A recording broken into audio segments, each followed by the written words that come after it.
For every legend of the Wild West, there is the quieter truth of violence, fear, and consequences. The Midwest was vast and unforgiving. Its soil could produce wealth, but mostly for those who already controlled land or capital. For everyone else, it offered labor without security and opportunity without guarantee of any long-term fruition. By the mid-19th century, westward expansion had accelerated. Native nations were forcibly removed, opening territory for farms, ranches, and towns. Settlers followed, driven by similar promises of land, wages, and permanence. Travel was slow, and supplies were scarce. Disease, injury, and exhaustion were constant threats. Work was often hard, seasonal, and easily replaced. Some communities thrived, while others were left stranded. Wealth concentrated quickly in the hands of few. Ordinary laborers worked long hours to produce goods they would never own. Violence was widespread, and most people lived with it, a logical byproduct of scarcity, uneven enforcement, and the relentless pressure to survive. Simply put, the system was inconsistent, its enforcement of law even more so. Out here, the frontier doesn't reward fairness, it rewards endurance. And endurance, over time, shaped what people were willing to do to stay alive. Enter the story of Bill Doolin, a product of his era, not as a legend, but as a man shaped by the place and time that he lived in.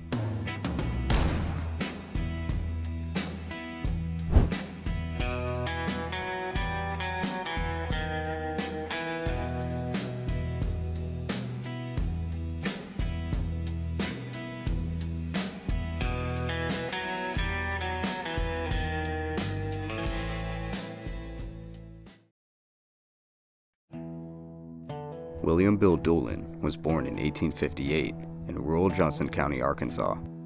His family lived in poverty, likely working as farmers or sharecroppers on land they didn't own. Historical records show little about his childhood beyond labor and limited schooling, and there is no confirmed evidence of criminal activity in his early years. Like many young men of the period, Doolin left home out of economic necessity. Opportunities in rural Arkansas were scarce, and wages could be found farther west. By his early 20s, he had moved west into Indian Territory and Kansas, following cattle trails and seasonal work employment. He became a cowboy, earning unstable wages in a demanding occupation, traveling long stretches in difficult conditions. Despite the effort, the work provided little stability. Wages were inconsistent, and there were few paths to land ownership or any lasting security. By his early 30s, Doolin had spent years in honest labor without building a permanent future.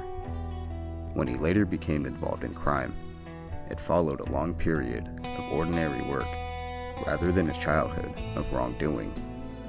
For most of his early life, Bill Doolin had managed to stay on the margins of the law.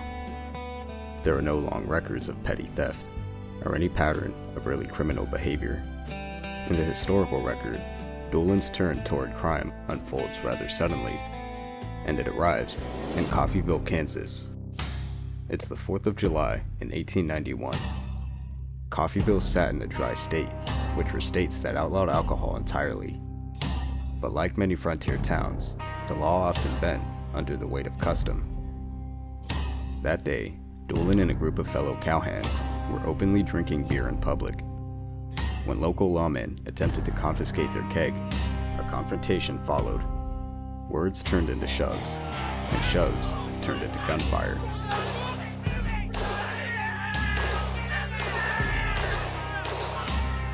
When the smoke cleared, Bill Doolin had disappeared. For the first time, his name entered the world of warrants and wanted posters. What had begun as a drinking violation ended in violence, and with that violence, Doolin crossed a line that cannot be easily stepped back over. Not long after the Coffeyville incident, he aligned himself with a group already feared across the region, the Dalton Gang.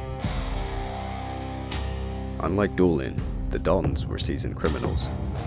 They had made their name through train robberies and bank heists across Kansas and Indian Territory. Suddenly, a man who had spent most of his life working honest jobs was riding with one of the most notorious gangs in the West. By the time lawmen were hunting him across the territory, Doolin was no longer just a man on the run. He was already becoming a story. Doolin and other surviving members of the Dalton gang returned to the Dalton family home to reorganize. From this core emerged what would become known as the Doolin-Dalton Gang. Operating mainly out of Indian Territory, present-day Oklahoma, the gang struck across a wide region: banks, trains, small-town stores. Their core circle grew to include men who would become feared in their own right.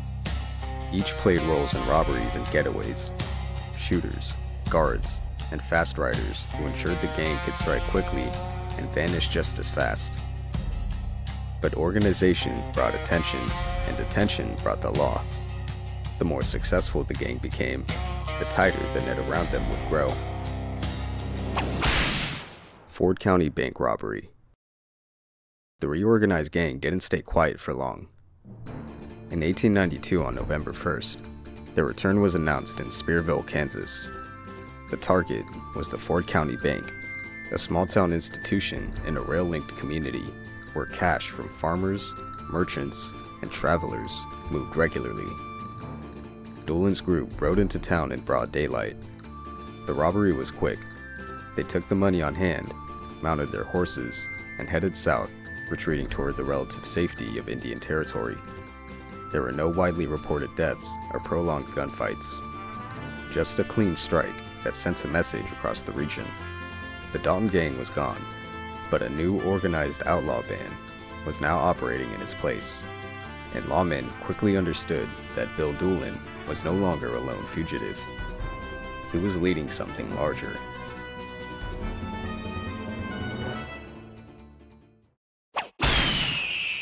The Battle of Ingalls. By 1893, the gang had established places where they could move with relative comfort. One of them was the small town of Ingalls in Oklahoma Territory. It functioned as a friendly base, a place where outlaw riders came and went among locals who either sympathized with them or looked the other way. For U.S. Marshals, it presented an opportunity. On September 1st, lawmen launched a surprise raid, hoping to arrest several members of the gang at once. Instead, they walked into a gun battle. Shots erupted near the town's hotel, livery stable, and nearby saloons. The streets turned into a crossfire. Townspeople were caught in the middle as marshals and outlaws fired at close range. When the fighting ended, 3 deputy marshals were either dead or mortally wounded. At least one civilian had also been killed. Several outlaws were hit by gunfire, but the core of the gang escaped, and once again, Bill Doolin would slip away. During the shootout, Doolin was hit with a gunshot to the foot, an injury that would leave him limping for the rest of his life. This was no longer a string of robberies. It was open warfare between organized outlaws and federal law enforcement, and the violence was only escalating. Clarkson store and post office robbery. Between larger bank and train robberies, the gang relied on smaller, lightly defended targets to keep money and supplies flowing. One of those targets was the combined store and post office at Clarkson in Oklahoma Territory. On January 3, 1894, gang members rode in quickly and without warning. They emptied the cash till, took registered mail, and gathered what supplies they could carry. Before a local posse could organize, the outlaws were already gone. These smaller robberies followed a clear pattern: rural locations, minimal resistance, and fast escapes. They weren't about spectacle. They were about efficiency. And together, they helped sustain the gang as it prepared for higher-risk jobs ahead. Just weeks after the Clarkson raid, the gang struck again, this time in Pawnee, a growing town in Oklahoma Territory. On January 23rd, They rode in during daylight hours, when the streets were active and the bank was open. Inside the Farmers and Citizens Bank, staff were forced to open the safe. Exact figures involved varied by report, but the message was clear. Bill Doolin's gang was no longer limiting itself to small rural targets. They were now openly hitting established banks across the territory. Once again, the group fled south into Indian Territory, and pursuit slowed at the shifting lines of jurisdiction. For the outlaws, it was protection. For lawmen, it was a constant obstacle, and every successful escape strengthened the gang's reputation, as well as the urgency to stop them. By early 1894, the gang had begun focusing on targets tied directly to the railroad system. On March 10th, in Woodward, Oklahoma, they struck the Santa Fe station. Rather than a bank, the target was the railway's funds, cash from ticket sales and incoming shipments. The robbery was swift. Reports from the crime claimed the gang escaped with several $1,000s, though exact amounts varied with each retelling. Before any organized resistance could form, the outlaws were already on the move. Once again, they vanished into the territory beyond immediate pursuit. For law enforcement and railroad officials alike, the message was unmistakable. The gang was growing bolder and more systematic. On May 10th, the gang rode into Southwest City, Missouri, in broad daylight and targeted a small local bank. This time, the town actually fought back. As the outlaws attempted to escape, townspeople and local lawmen opened fire. Gunshots echoed through the streets. Contemporary reports claimed that nearly 100 shots were exchanged, a number likely heightened by the chaos, but reflective of the intensity of the moment. Despite the resistance, the gang managed to break free. They rode out under heavy fire and disappeared once again. The raid reinforced their growing reputation, not just as thieves, but as heavily armed riders willing to shoot their way through opposition. By 1895, pressure from law enforcement was closing in. The gang's next major strike would also be its last as a unified force.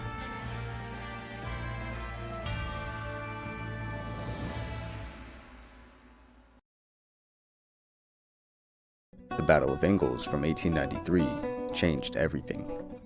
The deaths of deputy marshals and civilians made it clear that the Wild Bunch was no longer just a criminal nuisance, but a violent threat to federal authority. In response, 3 lawmen were effectively assigned full-time to bring Bill Doolin's gang down. Bill Tillman, Chris Madsen, and Heck Thomas. Together, they would become known as the Three Guardsmen. Tillman specialized in tracking and undercover work, often blending into towns to gather intelligence. Madsen organized large posses and led long, grinding pursuits across open territory. Thomas was known for his marksmanship and relentless pressure, rarely letting a trail go cold. But the job was far from simple. Jurisdiction across Indian Territory was tangled between federal marshals, territorial sheriffs, and tribal police. Lines of authority were blurred, and in some communities, sympathy still leaned toward the outlaws, seen by some as men striking back at railroads, banks, and distant corporations. Despite these challenges, the Three Guardsmen pressed forward. They relied on paid posses, local guides, informants, and constant trail work across vast stretches of lightly policed land. Bounty rewards turned former sympathizers into informants. What had once been a coordinated outlaw company was now a collection of fugitives, constantly on the move. And at the center of it all remained Bill Doolin, the last major target, the man the Three Guardsmen were determined to bring in, dead or alive. On April 3rd, near Dover, Oklahoma, the outlaws targeted a Rock Island train, believed to be carrying a large army payroll. They forced the train to stop and moved quickly to the main safe, but failed when attempts were made at opening it. With their primary target unreachable, the gang turned instead to the passengers. Money, jewelry, personal valuables, anything that could be taken before pursuit arrived. This time, escape did not come cleanly. A posse led by Chris Madsen picked up their trail almost immediately. What followed was a running fight across the countryside. During the pursuit, other gang members scattered in different directions, abandoning the tight formation that had defined their earlier raids. No longer a coordinated outlaw company, the Wild Bunch began to fracture under constant pressure. From this point forward, Bill Doolin would be hunted not as the leader of a gang, but as a fugitive on borrowed time.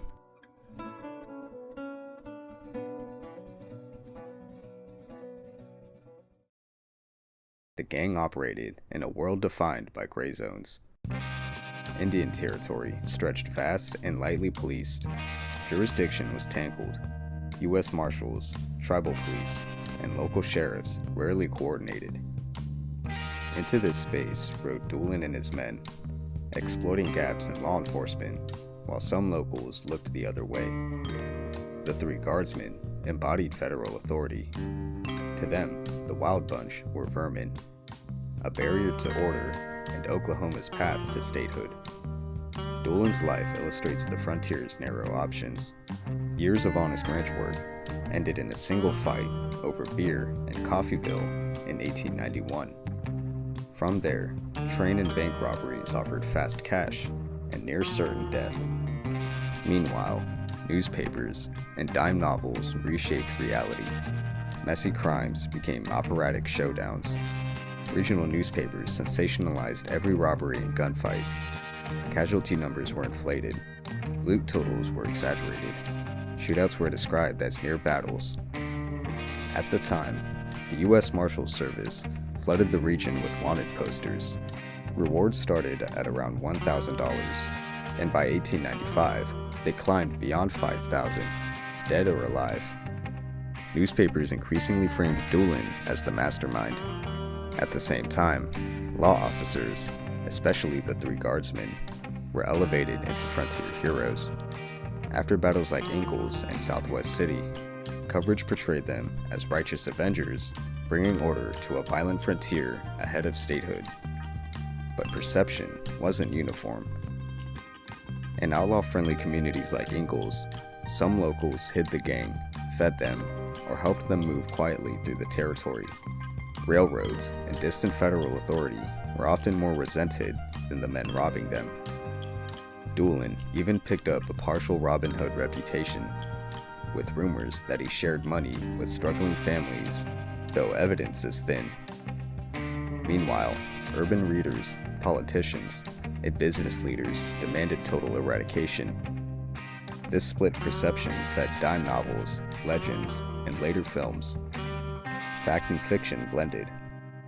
The man was already becoming a myth, and myths, once created, tend to outlive the truth.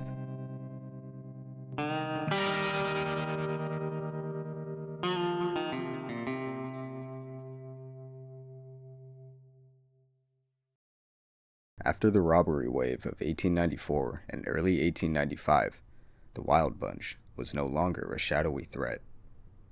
Their names and faces were publicly known, and their movements were hunted. Federal marshals assigned the Three Guardsmen to pursue them full-time. What followed wasn't a slow decline, but a rapid collapse. Robberies became riskier, bounties climbed higher, and former friends began calculating the value of betrayal. By 1895, rewards for several members had reached around $5,000 each, dead or alive. That kind of money changed loyalties. Others were hunted down in separate encounters. Some were captured. Some fled alone. By that year, roughly half of the original gang was dead. The rest had scattered into small pairs, hoping to avoid being tracked as a group. In June of 1896, Bill Tillman tracked Doolin quietly to a bathhouse in Eureka Springs, Arkansas. Tillman waited, then calmly placed him under arrest without a gunfight. Doolin was taken to the federal jail in Guthrie, Oklahoma Territory to await trial. With his capture, the Wild Bunch was finished. What had begun as a feared outlaw network had ended in betrayals, bounty killings, and scattered survivors. The frontier had closed in around them, and the legend was about to meet its final chapter. Bill Doolin's capture in 1896 should have ended the story, and for a moment, it seemed it would. But even behind bars, the outlaw era hadn't quite loosened its grip. On July 5, 1896, Doolin joined roughly a dozen other inmates in a jailbreak in Guthrie where he was being held. Once again, he would escape, vanishing into the territory. The man who always slipped away had done it again. Deputy Frank Canton coordinated with informants, including members of the Dunn family, who had already turned against the gang. Within weeks, Heck Thomas and a posse tracked Doolin into a rural area near Lawson in Oklahoma Territory. On August 25, 1896, they surrounded him. Accounts agree that Doolin was ordered to surrender.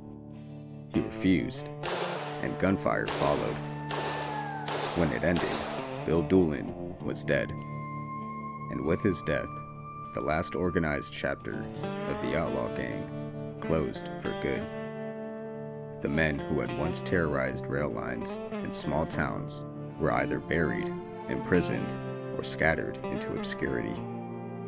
What remained was the legend, and with him died one of the last great outlaw eras of the American West.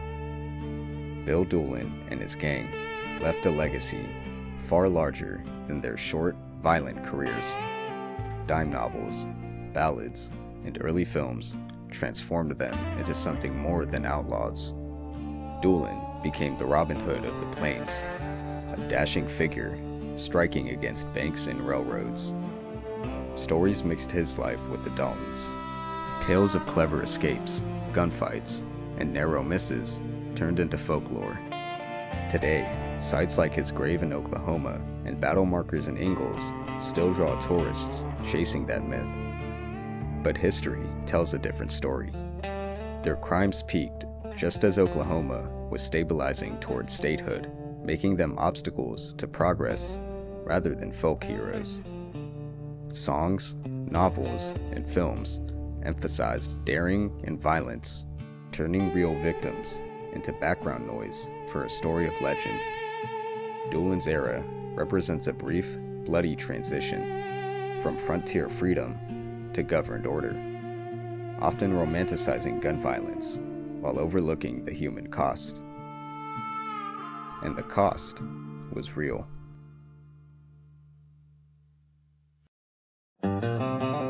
Thank you for watching. This is Echoes of Static, where the noise fades and the stories remain. Farewell, until next time.